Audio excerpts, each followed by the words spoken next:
Good morning, how are you all. कल हमने 11th history start किया था और कल हमने कुछ इंट्रोडक्शन पढ़ा इसके बारे में। आज हम इसको और आगे कंटिन्यू करेंगे। तो हिस्ट्री में आप कुछ डेट्स पढ़ते थे, क्लास 10th में, क्लास 9th में डेट्स पढ़ी जाती थी और उन डेट्स में AD, BC, BCE या फिर CE लिखा हुआ होता था। तो उसके बारे में हम आज पढ़ेंगे कि ये क्या होता है और क्यों लिखा जाता है। तो in history while referring dates we always use the terms AD, BC, BCE and CE। जब भी हम हिस्ट्री पढ़ते हैं तो हम जब उसकी डेट्स के बारे में पढ़ते हैं तो उसमें कुछ टर्म्स हमें मिलती हैं जो होती हैं AD, BC, BCE और CE।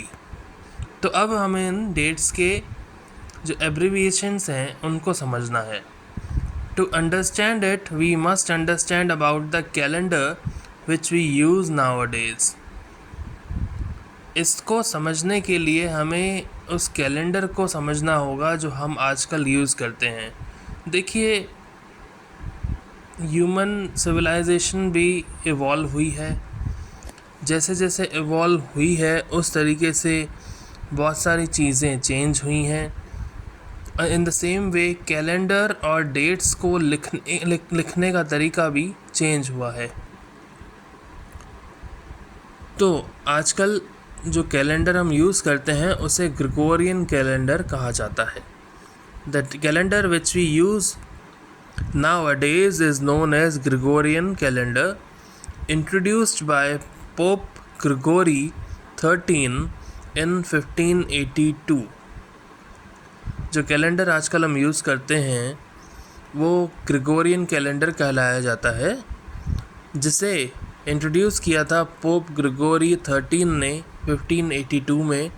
और ये पैपल स्टेट्स से थे। पैपल स्टेट्स उस समय जो इटली है आज का, उसमें पाए जाते थे पैपल स्टेट्स, जैसे कि रोम एक सिटी आप जानते हैं कि बड़ी सिटी है और कैपिटल है इटली की। उस समय वो पैपल स्टेट्स का एक मुख्य केंद्र, एक एपी सेंटर कहलाई जाती थी। We shall understand these terms with the help of time line represented on a number line. तो हम इन टर्म्स को कैसे समझ सकते हैं? एक नंबर लाइन पे रिप्रेजेंट करके। नंबर लाइन क्या होता है? ये नंबर लाइन, ये तो मैथ्स का पार्ट है, हम तो हिस्ट्री पढ़ रहे हैं। देखिए, इसमें कुछ छोटे छोटे मैथ्स के पार्ट आएंगे, बहुत छोटे, जो बहुत इजी हैं समझने में और आपको आसानी से समझ आ जाएगा। हम टाइमलाइन दिखाना चाहते हैं। टाइमलाइन का मतलब है कि टाइम कब से शुरू हुआ और कैसे चला, उसे एक छोटे से स्केल पर हम दिखाना चाहते हैं, जिसे नंबर लाइन कहा गया है। तो नेक्स्ट पेज पे उस नंबर लाइन पे हम आपको समझाएंगे कि कैसे ये टाइम लाइन लिखी जाती है और AD, BC, BCE और CE इनको क्या और क्यों दिखाया जाता है। तो हम बात कर रहे थे BC, BCE, AD और CE, इनको नंबर लाइन पे शो करने के लिए। तो देखिए, नंबर लाइन 0 से स्टार्ट हुई है। 0 के लेफ़्ट हैंड साइड में होते हैं नेगेटिव नंबर्स, 0 के राइट हैंड साइड में होते हैं पॉजिटिव नंबर्स। नेगेटिव नंबर्स को नेगेटिव ना शो करके हमने BC और BCE लिख दिया है और पॉजिटिव नंबर्स की तरफ AD और CE। और 0 पर हमने लिखा है बर्थ ऑफ क्राइस्ट, यानी कि जीसस क्राइस्ट का जो बर्थ था उसे 0 ईयर कहा गया है। 0 ईयर के पहले जो भी है उसे BC या BCE कहा जाता है। 0 ईयर के बाद AD या CE कहा जाता है। BC या BCE दोनों एक ही मतलब है, इसका टर्म एक ही है। और AD या CE दोनों इंटरचेंजेबली यूज़ होते हैं। आजकल BCE और CE यूज़ होता है। BC की जगह BCE और AD की जगह CE। आपने हिस्ट्री की बुक्स में कई बार देखा होगा। Timeline of history for AD, BC, BCE and CE। ये टाइमलाइन इजीली समझ आ गई होगी क्योंकि इतना प्रैक्टिकल या फिर इतना मैथमेटिकल पार्ट नहीं आता है इस हिस्ट्री में। So I think it's all right, you would understand this that why we made this number line right now. अब इसमें हम डिस्क्रिप्शन देखें इसका। The above number line shows the timeline for AD, BC, BCE and CE। Point zero, ऊपर देखिए point zero is taken as the central point which shows the birth of Jesus Christ. जो zero number है point zero, उसे हम central point लेंगे जो ये बताएगा बर्थ ऑफ जीसस क्राइस्ट। वो क्या शो कर रहा है? Birth of Jesus Christ. The numbers before on the left hand side of the number line represents the years before the birth of Jesus Christ। ये वाले नंबर्स जो zero के पहले लिखे गए हैं left hand side of the number line पे, वो क्या शो करते हैं? जो साल जीसस क्राइस्ट के पैदा होने के पहले के हैं। And to be considered as before Christ और BC in short. In short आप उसको बिफोर क्राइस्ट या फिर BC कह सकते हैं। BC का full form before Christ. The numbers on the right hand side of the number line represents the years after the death of Jesus Christ and to be considered as after death or AD। जो numbers right hand side हैं zero के, उसे Jesus Christ के death के बाद के साल माने जाते हैं, जिसे हम आफ्टर डेथ या फिर AD भी कहते हैं। AD का फुल फॉर्म आफ्टर डेथ। अब हम फुल फॉर्म्स देख लें। The full form of BC is before Christ, whereas full form of AD is not after death. AD का फुल फॉर्म आफ्टर डेथ नहीं होता। आज तक हमने शायद पढ़ा था कि आफ्टर डेथ होता है, वो सिर्फ एक इजी कैलकुलेशन के लिए है कि आपको इजीली समझ आए कि AD का मतलब आफ्टर डेथ है, that means after the death of Jesus Christ बस। बट इसका जो फुल फॉर्म है AD का, वो एक लैटिन वर्ड है एनो डोमिनी। एनो डोमिनी। अब आगे बढ़ते हैं। Full form of AD।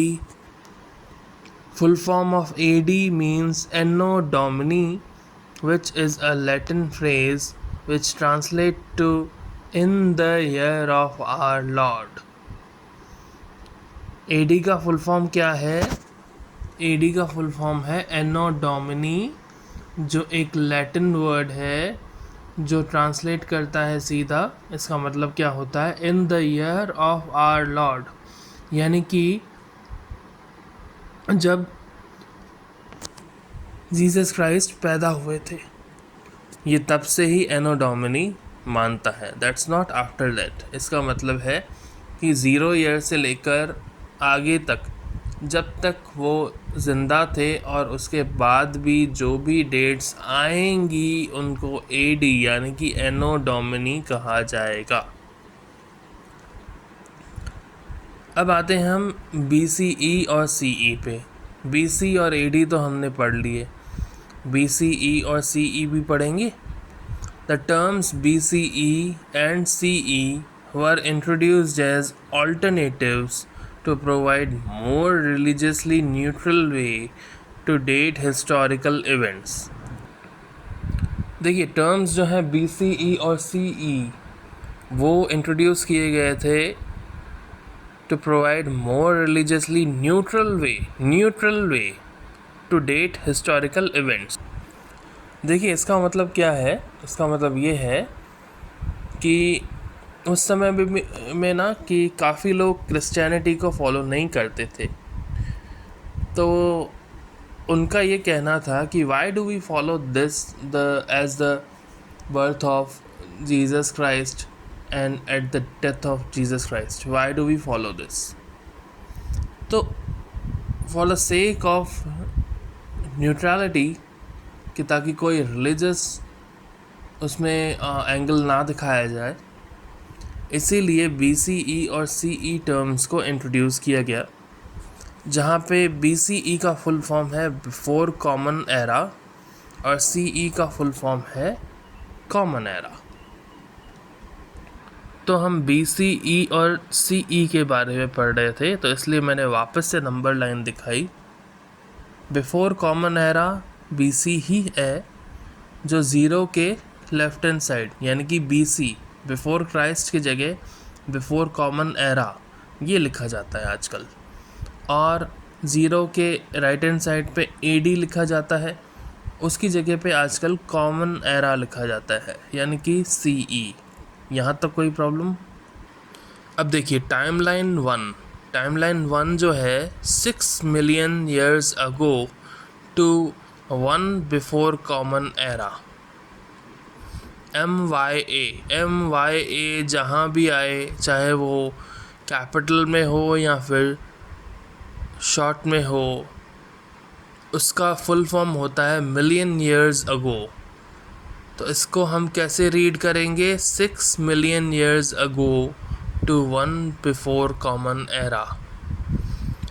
History में काफ़ी सारे एब्रिविएशंस या शॉर्ट फॉर्म्स आएंगे जो आपको इजी हैं, देखने में ही समझ आ जाता है। जैसे कि MYA लिखा है, मैंने बता दिया मिलियंस ऑफ ईयर्स अगो है इसका मतलब, तो इजी है।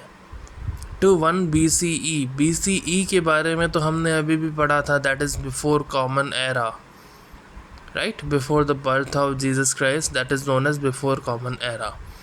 तो ये टाइमलाइन पढ़ना बहुत बड़ा और बहुत अच्छा चैप्टर हुआ करता था एक टाइम पे, पर अब वो चैप्टर आपके सिलेबस से हट चुका है, इसलिए इस टाइमलाइन को हम सिर्फ 2-3 लाइनों में ही पढ़ेंगे, और इसके बाद कल हम एक नया चैप्टर आपका स्टार्ट कर देंगे।